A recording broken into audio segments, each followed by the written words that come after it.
Hello everyone, welcome back to Due Simplified, your only spot for simple learning. आज हम DSC 20th century poetry और drama के अंदर अपनी एक पोएम कंप्लीट करेंगे जो कि टीएस इलियट ने लिखी है और पोएम का नाम है the love song of J Alfred Prufrock. अब बात करते हैं सबसे पहले इस पोएम के इंट्रोडक्शन की। तो जो टीएस इलियट है उनका जो टाइम पीरियड है, उनकी लाइफ स्पैन है, वो है 1888 से लेकर 1965 तक। और वो बहुत ही इन्फ्लुएंशियल पोएट थे, क्रिटिक थे और प्ले राइट थे मॉडर्न एज के। उनकी पोएट्री रिफ्लेक्ट करती है एंजाइटीज को, एलिनेशन को, फ्रेगमेंटेशन को और स्पिरिचुअल एम्प्टीनेस जो एक मॉडर्न सोसाइटी के अंदर आ गया था। अब बात करते हैं इसके हिस्टोरिकल बैकग्राउंड की। ऑल्दो जो पोयम है वो वर्ल्ड वॉर वन से पहले लिखी गई है, लेकिन इस पोयम के अंदर हमने बहुत सारी कैरेक्टरिस्टिक्स देखी हैं मॉडर्न सोसाइटी की जो कि ज़्यादा विजिबल हो पाई थी आफ्टर द वॉर। तो ये एक उनका लाइक सोच सकते हैं कि उन्हें पहले से अजम्पशन था कि ये चीज़ें होने वाली हैं आफ्टर आफ्टर द वॉर। तो वही चीज़ें उन्होंने अपनी पोएम में बिफोर वर्ल्ड वॉर वन लिख दिया था। एंड वो सारी चीज़ें, सारे कैरेक्टरिस्टिक्स वो थे जो उनको आफ्टर द वॉर विजिबल हुए पूरी सोसाइटी को। सबसे पहली जो कैरेक्टरिस्टिक है वो है एंजाइटी और अनसर्टेनिटी। दूसरा है आइसोलेशन और लोनलीनेस। तीसरा है साइकोलॉजिकल कॉन्फ्लिक्ट। फोर्थ है ब्रेकडाउन ऑफ ह्यूमन रिलेशनशिप्स, कैसे रिलेशनशिप्स बिखर रहे थे या कैसे लोग एक दूसरे को नहीं समझ पा रहे थे। एंड द लास्ट है सोशल एलिनेशन। जो मॉडर्न वर्ल्ड है वो प्रोग्रेस कर रहा था मटेरियली, लेकिन ऑन द अदर हैंड जो वहाँ के लोग थे वो बहुत ज़्यादा इमोशनली और स्पिरिचुअली एम्प्टी होते जा रहे थे, खाली होते जा रहे थे। इलियट ने कैप्चर करा इस कंडीशन को अपने कैरेक्टर के थ्रू। इस पोयम का जो कैरेक्टर है, द कैरेक्टर ऑफ प्रूफरॉक। अब बात करते हैं इसके पब्लिकेशन और सिग्निफिकेंस की। ये 1910 में रिटन है पोएम और पब्लिश हुई थी 1915 में। ये टीएस इलियट का first of the major published poems है। इसके अंदर वो स्ट्रीम ऑफ कॉन्शियसनेस को यूज करते हैं। एंड ये आपको अभी तक समझ आ जाना चाहिए कि स्ट्रीम ऑफ कॉन्शियसनेस होता क्या है, क्योंकि ये मैंने अपनी लास्ट वीडियो जिसमें हमने इंट्रोडक्शन किया था अपने इस पूरे डीएससी का, उसमें मैंने आपको समझाया है। तो अगर आपको नहीं पता है कि स्ट्रीम ऑफ कॉन्शियसनेस क्या होता है तो आप वो वीडियो देख सकते हैं मेरे चैनल पर। थर्ड जो पॉइंट आता है कि क्या सिग्निफिकेंस है इसका, तो ये एक ड्रामेटिक मोनोलॉग की तरह इसको लिखा गया है रादर देन समथिंग एल्स। अब बात करते हैं कि इस टाइटल का क्या मीनिंग है जो पोएट ने यूज करा है। वाई लव सॉन्ग, उन्होंने इस पोएम का नाम लव सॉन्ग क्यों दिया है? To create irony. जो टाइटल है वो एक आयरनी क्रिएट कर रहा है इस पोएम के अंदर। आयरनी कैसे क्रिएट कर रहा है? क्योंकि जो रीडर्स हैं वो क्या एक्सपेक्ट कर रहे हैं कि इस पोएम के अंदर लव सॉन्ग है तो रोमांस होगा, पैशन होगा, एक सक्सेसफुल लव होगा। लेकिन उनको, रीडर्स को मिल क्या रहा है, ऑडियंस को मिल क्या रहा है? उनको देखने के लिए मिल रहा है पोएम के अंदर fear, hesitation, failure to communicate and loneliness. ये सारी चीजें उनको इस पोएम के अंदर देखने को मिलती हैं। प्रूफ रॉक जो है वो कभी भी अपनी जो उसका लव है वो एक्सप्रेस करता ही नहीं है through out the poem. It is only about the like negative aspect of a society or the changing aspect of the society in the modern world। जो पोएम है वो एक एंटी लव सॉन्ग है। To create irony the poet named it as an love song. जो title है वो inspired है Rudyard Kipling's के the love song of Har Dyal से। तो ये वहां से इन लोगों ने टाइटल का आइडिया लिया है। फॉर्म ऑफ द पोएम क्या है? ड्रामेटिक मोनोलॉग है, जैसे मैंने आपको बताया। ड्रामेटिक मोनोलॉग का मतलब क्या होता है कि एक स्पीकर बोल रहा है throughout and there is no other character and no other significance to the poem. जो स्पीकर है वो अपनी पर्सनालिटी रिवील करता है और रीडर्स जो है वो उसकी साइकोलॉजी को समझते हैं through out the poem. Proof rock continually reveal करता है कि क्या उसके फियर्स हैं, क्या उसकी इनसिक्योरिटीज हैं और क्या उसको सेल्फ डाउट है अपने ऊपर। अब नेक्स्ट बात करते हैं स्ट्रीम ऑफ कॉन्शियसनेस की। तो स्ट्रीम ऑफ कॉन्शियसनेस में क्या है कि जो पोएम है वो according to proof of thoughts चलती है रादर देन कि एक सिस्टमैटिक तरीका हो। तो जो उसका लाइक वो क्या बोलते हैं उसको कि थॉट्स जो नेचुरली आते हैं ना, उसमें हमने उस वे में इस पोएम को लिखा गया है एंड उस वे में ही हम इसको पढ़ेंगे। जैसे उनका माइंड जो है वो जंप करता है from streets to women to time to aging, from aging to death, death to mermaids. तो ये उनका एक बहुत ही अनसिस्टमैटिक सा जंप है एक जगह से दूसरी जगह दूसरे इमोशंस पर। ये रिफ्लेक्ट करता है एक natural movement of thoughts. Next बात करते हैं द एपिग्राफ। एपिग्राफ क्या होता है?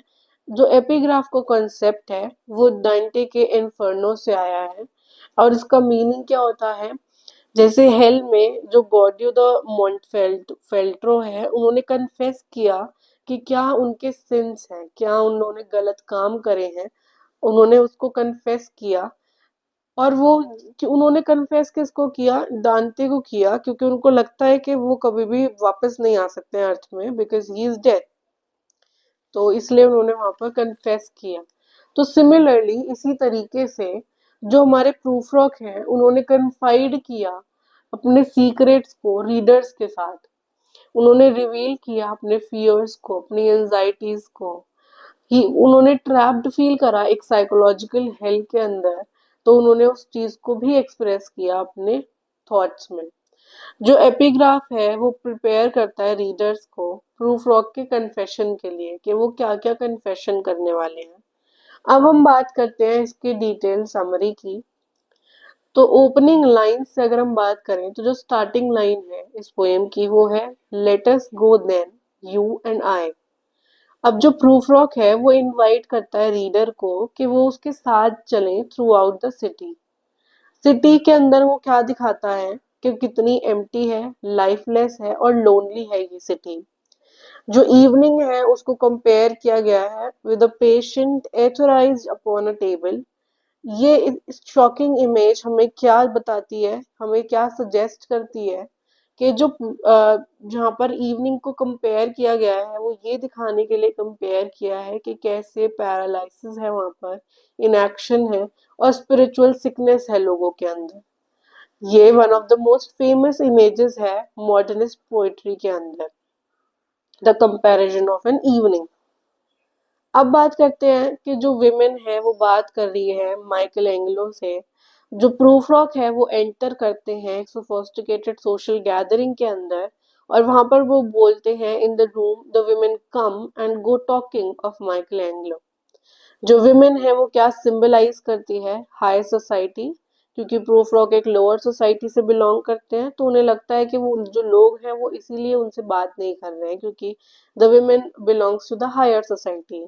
उनके कल्चर को डिनोट करता है और इंटेलेक्चुअल कन्वर्जेशन को बताता है। प्रूफ रॉक जो है वो एक्सक्लूडेड और डिस्कनेक्टेड फील करते हैं थ्रू आउट द कॉन्वर्जेशन। जो रेपिटेशन है इन लाइंस का वो हाईलाइट करता है कि उनकी क्या इनएबिलिटी थी कि वो पार्टिसिपेट कर पाए सोसाइटी के अंदर, क्योंकि उनको लगता था कि he is not capable of doing that. The yellow fog. The yellow fog का क्या मतलब है? जो येलो फॉग है उसको एक कैट की तरह सिंबलाइज किया गया है कि येलो फॉग जो है वो रब कर रहा है, लिक कर रहा है, स्लीप कर रहा है एंड वो कर्ल कर रहा है। सिंबोलिज्म क्या है कि जो फॉग है वो रिफ्लेक्ट करता है प्रूफ ऑफ के माइंड को कि कैसे वो हेजिटेंट है, अनसर्टेन है और वॉन्डरिंग है। ये एक एग्जाम्पल है ऑब्जेक्टिव कोरिलेटिव का, जहाँ पर एक्सटर्नल इमेजेस को यूज किया जाता है अपने इंटरनल इमोशंस को यूज करके। तो it is very important you should know कि ऑब्जेक्टिव कोरिलेटिव क्या होता है। वहां पर हम एक्सटर्नल इमेजेस का यूज करते हैं, जैसे यहाँ पर फॉग का यूज किया गया है, symbolism of a cat use किया गया है अपने इंटरनल इमोशंस को पोर्ट्रे करने के लिए। ऑब्सेशन विद टाइम हमारा नेक्स्ट टॉपिक है। प्रूफ रॉक रिपीटेडली बोलता है बार बार अपनी पोएम में देयर विल बी टाइम। ये क्या रिवील करता है कि वो अपनी चीजों को प्रोक्रेस्टिनेट कर रहा है, डिले कर रहा है और बहुत ही ज्यादा इनडिसाइसिव है वो। इंस्टेड ऑफ एक्टिंग वो अपना जो एक्शन है उनको पोस्टपोन करता रहता है। वो कभी भी एक स्टेप नहीं लेता है जो उसको लेना चाहिए या वो जो चाहता है। Fear of social judgement, Prufrock जो है वो बहुत ज्यादा चिंता करता है अपने बॉल्डनेस का, थिन बॉडी का, अपीयरेंस का। वो इमेजिन करता है लोगों को बोलते हुए कि how his here is growing thin, कि लोग उसके बॉल्डनेस को पॉइंट आउट कर रहे हैं एंड लोग बोल रहे हैं। ही कॉन्स्टेंटली फियर्स क्रिटिसिज्म, उसको डर लगता है कि लोग उसको क्रिटिसाइज न करें, तो कॉन्स्टेंटली वो पोएम में यही बताते रहते हैं कि कैसे उनको एक डर है सोशल जजमेंट का।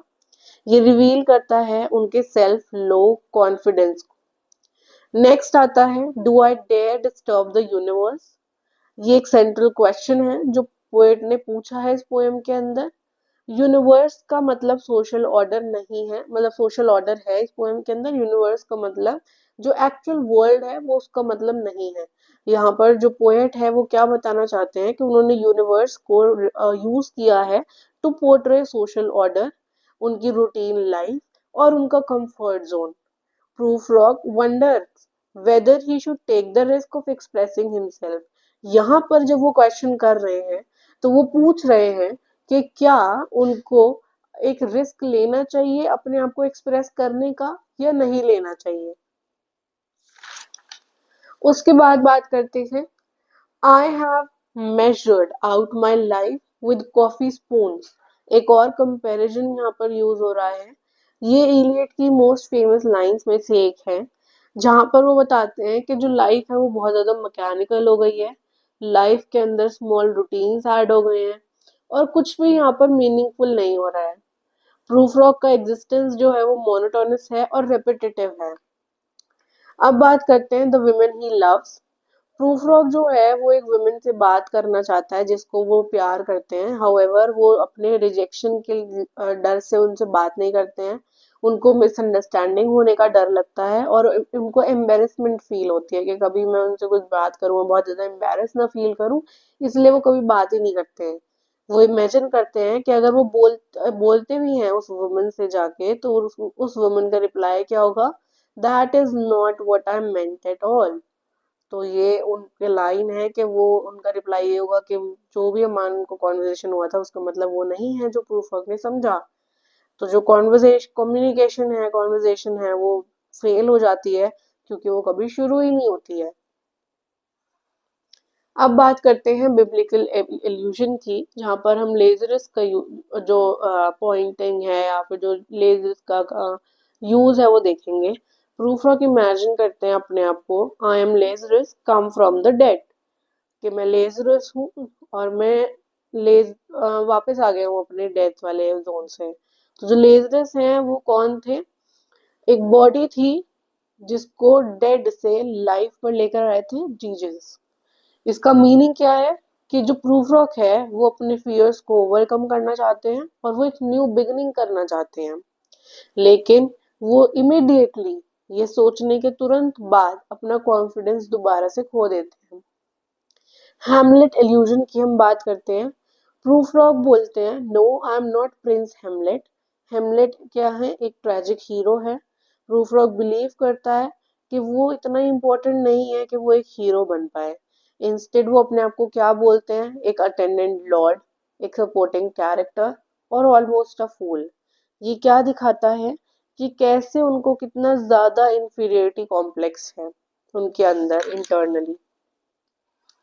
अब बात करते हैं फियर ऑफ एजिंग। जो प्रूफ रॉक है वो रेपिटेडली बोलते हैं I grow old, I grow old. तो वो क्या किस बात की चिंता कर रहे हैं, वो अपनी ओल्ड एज की, अपने फिजिकल डिक्लाइन की और अपनी अपॉर्चुनिटीज जो उन्होंने खो दी है उनके बारे में चिंता करते हैं। एजिंग जो है वो एक अनदर रीजन है उनके इनएक्शन का। बात करते हैं मरमेड्स की। वो इमेजिन करते हैं कि मरमेड्स जो हैं वो गा रही हैं, लेकिन उसके तुरंत बाद वो क्या बोलते हैं, I do not think that they will sing to me. इसका क्या मतलब है कि वो बोलते हैं, वो पोर्ट्रे करते हैं कि जो ब्यूटी है वो दूसरों को बिलोंग करती है, रोमांस भी दूसरों को बिलोंग करता है और जो ड्रीम्स हैं वो बहुत ही ज्यादा अनअटेनेबल है उनके लिए। जो मरमेड्स हैं वो सिंबलाइज करती हैं आइडियल ब्यूटी और फैंटेसी को इस पूरे सेगमेंट में। अब बात करते हैं इस पोएम की एंडिंग की। तो जो प्रूफ रॉक हैं वो इमेजिन करते हैं ब्यूटीफुल ड्रीम जहां पर वो सी के अंदर है। Suddenly till human voices wake us and we drown. इसका मतलब क्या है कि जो रियलिटी है वो डिस्ट्रॉय कर देती है ड्रीम को, मॉडर्न लाइफ जो है वो इमेजिनेशन को डिस्ट्रॉय कर देती है, और प्रूफ रॉक की जो होप्स हैं वो दोबारा से कोलैप्स हो जाती हैं। तो जो पोयम है वो एंड होती है इन डिस्पेयर एंड फेलियर। तो ये हमारी पोयम का पूरा डिटेल्ड समरी था। अब हम बात करते हैं कि क्या कैरेक्टर एनालिसिस हम देखते हैं प्रूफ रॉक का। तो वो रिप्रेजेंट करता है कि एक मॉडर्न इंडिविजुअल को, अर्बन लोनलीनेस को, कैसे साइकोलॉजिकल एंजाइटी होती है मॉडर्न वर्ल्ड के अंदर, और सोशल एलिनेशन को। वो उनके कैरेक्टर्स क्या थे? वो इनडिसाइसिव थे, सेल्फ कॉन्शियस, इंटेलिजेंट भी थे, इनएक्टिव थे, फियरफुल थे और एलिएनेटेड थे।